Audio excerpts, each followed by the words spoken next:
Alô, queridos alunos da terceira série, mais uma aula hoje então de filosofia, muita saudade de vocês. Hoje então nós vamos trabalhar um tema que é um tema polêmico e que eu gosto muito. A filosofia política, ela nos abre os horizontes. A gente vai conhecer um pouquinho quando surgiu a política, né? E por que estudar política, principalmente, né, diante dos conflitos que nós temos hoje em dia.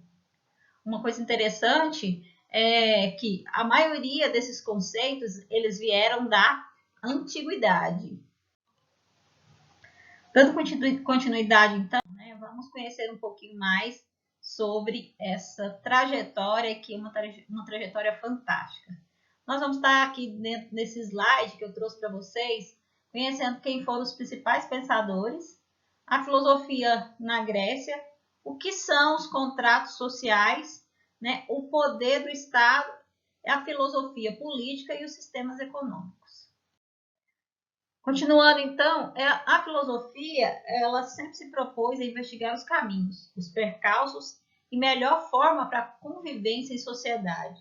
Então, a filosofia política, ela vai muito além do que a gente imagina. A filosofia política, ela está inserida no nosso contexto desde a antiguidade, né? Então, os povos antigos, né, como os gregos, né, já foram influenciados por esse movimento político, né, com a grande polis, né? Os gregos, eles se organizavam em cidades-estados chamado polis, que influenciaram na criação do termo politique, ou seja, a política. Vocês da terceira série, mais do que nunca, sabem o que foi essas cidades-estados chamadas polis, né, que nasceram na Grécia Antiga. Né? Elas criaram um movimento muito forte, né, que acabou sendo levado até hoje, né, na contemporaneidade. De uma forma geral, a política passou a designar todos os assuntos referentes à polis e, consequentemente, às sociedades, o sentido de comunidade e a vida urbana. Pra vocês terem uma ideia, a política ela está em todos os lugares. Eu até já falei isso para vocês em sala de aula. Nós fazemos política sempre, inclusive, né, dentro da nossa própria casa, quando nós criamos, né, regras, quando nós criamos acordos, quando a gente cria argumentos para nos defender. Tudo isso, né, faz parte da política.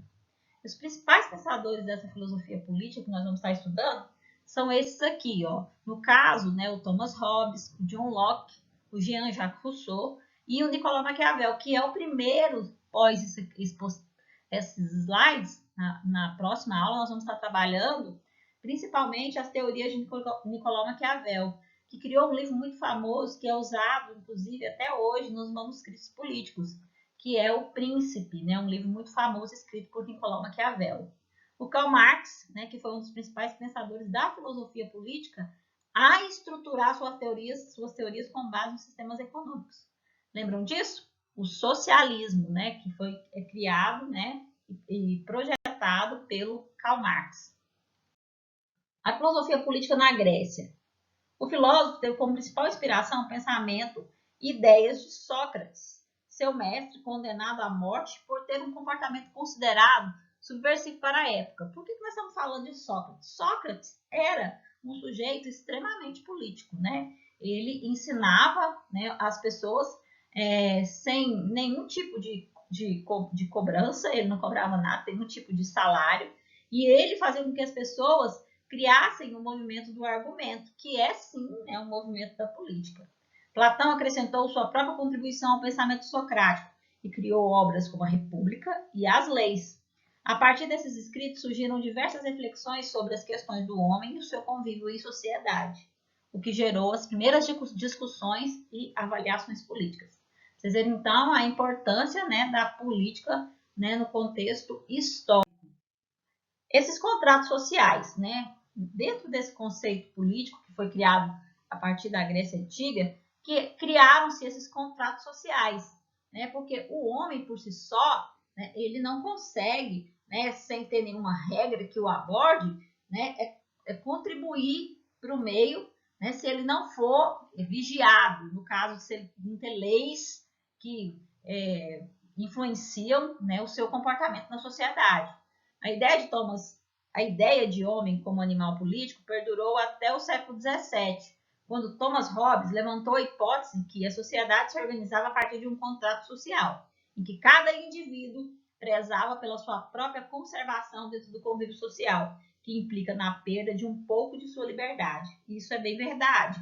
O Thomas Hobbes é um filósofo muito importante da filosofia política, que aborda, né, esse contrato social. Ele diz que a sociedade, né, tem esse contrato, né, para garantir o bem-estar e a harmonia de todos, né? Porque o homem por si só ele não consegue de forma alguma, né, gerir sozinho, né? E uma coisa muito interessante que o Hobbes dizia é que o homem é um animal político, né? Ou seja, como numa alcateia, como numa manada, né? Eles vão priorizar apenas, né, o seu. E isso é errado. Quando a gente vive em sociedade, precisamos, né, abordar a todos. Já John Locke pensava nesse contrato como leis naturais, que impediam os indivíduos de viverem em guerras constantes, antes da formação da sociedade. Para ele, a formação da sociedade ocorreu apenas pela necessidade da garantia da propriedade privada. O John Locke, também outro filósofo muito importante da atualidade, né, que é estudado na política, ele tinha um pensamento, né, um pouco diferenciado, né, do Rousseau, que tratava, né, esse contrato de leis que vai impedir os indivíduos de viverem em extrema guerra. Ainda baseado na ideia de um contrato social, de Jean-Jacques Rousseau, que acreditava no compartilhamento de recursos entre sociedades sem qualquer necessidade de guerra. No século XX, as noções de contratos sociais foram retomadas por Rawls, de 1921 a 2002, que prezava pelos princípios da justiça, escolhidos em função da sociedade. Isso aqui também é bem contemporâneo, né, da nossa época. O poder e o Estado. A filosofia política, ela tem muitos pensadores que falam sobre essa questão do poder do Estado. Inclusive, né, o nosso regime político, né, que é republicano, né, que é República Federativa do Brasil, né, tem o poder desse Estado. Dentro da filosofia política de alguns pensadores, se baseava mais diretamente nas relações de poder que o Estado deveria exercer sobre as sociedades. Um desses nomes é o de Nicolau Maquiavel, de 1946, de 1469 a 1527. Historiador, poeta, diplomata e músico italiano do Renascimento. Para ele, o Estado deveria ter uma constituição forte, visando sempre o resultado político. Não é a mesma configuração nossa? Vocês verem como é importante, então, o pensamento, né, que Nicolau Maquiavel escreveu sobre a política, né? Inclusive, como eu disse anteriormente, todas essas ideias dele estão no livro dele chamado O Príncipe. A filosofia política e os sistemas econômicos. O Marx se preocupava em pesquisar a história da humanidade, né, para entender a formação de cada sociedade, principalmente pós-capitalismo, né? Por quê? Porque ele criou o movimento socialista. O sistema econômico favorecia o crescimento das desigualdades, né? O Marx acreditava muito nisso, né? Uma de suas conclusões é de que a sociedade pouco se preocupa com o bem-estar geral, e sim com o lucro. Por isso, a sociedade do capital não seria sociedade social. O Karl Marx, né, para muitos, ele é considerado como um radical. Mas se a gente for analisar bem, né, a ideia dele, ele não está muito errado, não. Olha para vocês verem. Suas conclusões é de que a sociedade pouco se preocupa com o bem-estar geral, e sim com o lucro. Né? Hoje, mais do que nunca, né? Nós somos seres extremamente consumistas e preocupamos apenas com a gente mesmo, infelizmente. Né? Isso porque a sociedade do capital não seria sociedade social. Essa é a ideia de Karl Marx.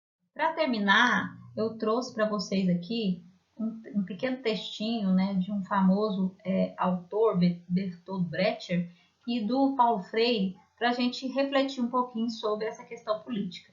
Olha como a frase do Paulo Freire, ela é extremamente crítica. Seria uma atitude muito ingênua esperar que as classes dominantes desenvolvessem uma forma de educação que permitisse às classes dominadas perceberem as injustiças sociais de forma crítica. Imagina, né? Dessa forma, Paulo Freire está mostrando que a nossa política ela é alienante, né? Ela não faz com que o ser humano, que o indivíduo, né, procure, né, se estabelecer melhor, ter mais conhecimento, não. Ele é alienado por essa classe que não faz com que ele enxergue nem mesmo as dificuldades das quais ele passa, né? O textinho do Bertoldi aqui, ó. O pior analfabeto é o analfabeto político. Ele não ouve, não fala, nem participa dos acontecimentos políticos. Ele não sabe o custo da vida, o preço do feijão, do peixe, da farinha, do aluguel, do sapato e do remédio. Dependem das decisões políticas. O analfabeto político é tão burro que se orgulha e estufa o peito dizendo: odeio política. Não sabe o imbecil que, da sua ignorância política, nasce a prostituta, o menor abandonado e o pior de todos, os bandidos, que é o político vigarista, pilantra, corrupto e lacaio das empresas nacionais e multinacionais. Esse finalzinho aqui, então, bastante crítico, né? Para mostrar que se nós não entendemos política, como é que nós podemos cobrar, né, dos governantes algo, mostrando que nós estamos extremamente alienados, né, e não entendemos, né, que nós devemos saber sim o que é política para até pensar numa melhora de nosso país. Espero que vocês tenham entendido, né? Um abraço a todos e até mais.